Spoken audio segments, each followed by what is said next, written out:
Senator Boyhan. Thank you, Cathaoirleach. And I suppose I just want to say on the record again, I have spoken at great length over many years in relation to these vaccine trials, and it would be remiss of me not to do so today. I shared with the Senate some weeks ago that I have done an extensive interview with the BBC covering this issue. It's going to be broadcast. There's actually been some update on it in the last 2 weeks, and I understand this is going to be broadcast in very early July, and they've confirmed that to me. And I'm conscious some of the footage of this Senate deliberations is going to form part of that. So what I want to say here again, just to reiterate what I've said before, where children were in state care, where the state or its agents were in local parentis, they had obligations. We know of very, very extensive investigations and litigation, of which I am party to, in relation to these alleged drug trials, because that's all we can say at this point. We do know that the current Taoiseach, Micheál Martin, commissioned Dr. Kiley, the Chief Medical Officer at the time, to investigate and do it preliminary. We subsequently have saw some additional information, and a number of universities here in Dublin were involved, and we have no doubt that these drug trials take place. We are 100% satisfied that these drug trials took place, and we have evidence to this effect. And I think, to be fair, the British Medical Journal published the results of these vaccine trials, so it's no news to the Department of Health. It's no news to the current Taoiseach, who was Minister for Health for some of the period when the investigations were going on, not when the trials were going on.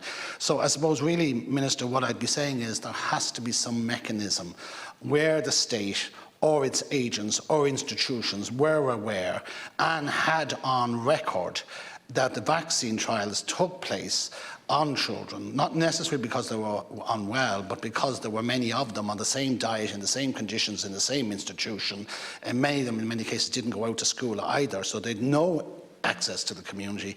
And where that happened, I think it's imperative that there should be some record, and where there are records held, and we've said before there may not be records in certain places, I think that should be critically form part of the information that is made available to those individuals or their families, because I think it is critical, and of course we do not know to what extent they may or may not have been damaged by these vaccine trials, but we do know one thing for sure, that they were commercial trials, and the results of these trials have been published extensely. And that's all I'm prepared to say at this point. But I do think I'd be interested in hearing your response, Minister. And I don't see why you'd be, I don't think you would be opposed to it. There may be technicalities and good reasons why it can't happen in this legislation. And I'm very much open to listening to that. But as I say, I couldn't sit here in all honesty and not raise the issue. We know, and you know, Minister, or your officials know, that vaccine trials did take place in institutions, and therefore, where the records clearly state that, I would like to see a situation where people, when they're accessing this information, they could access and have sight of as much information as possible.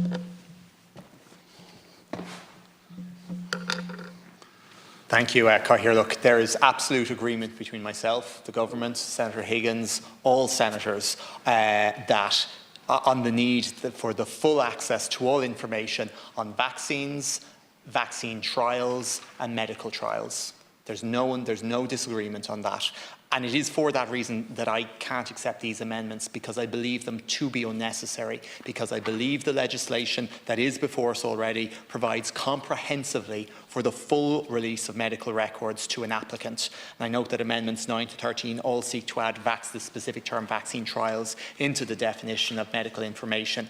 We did debate this very important matter at committee stage, and I'm happy to do so again.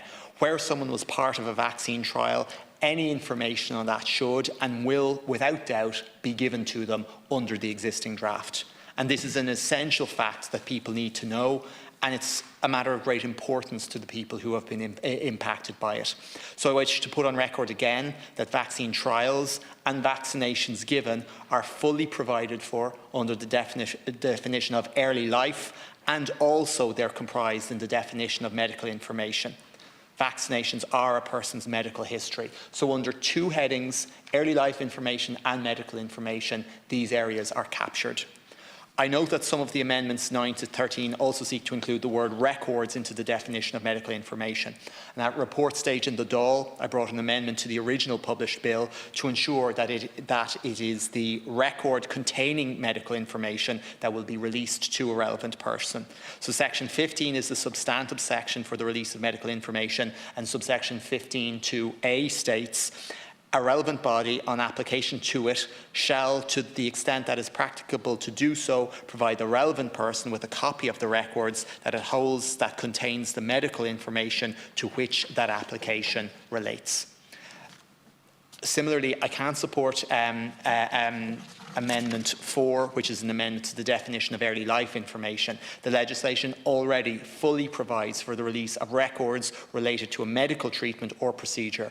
Subsection F of the definition of early life information ensures that records on any medical treatments and procedures are provided to the person, and this will include medical or medical trials, which are the words that this amendment seeks to specifically reference in the definition. And again, draw the Senator's attention to subsection F, information on any medical treatment, procedures or vaccinations administered to him or her. So look, I hope Senators are reassured, therefore, that the bill already achieves the full release of medical records, and such records will include records on vaccinations, vaccination trials and any medical trials.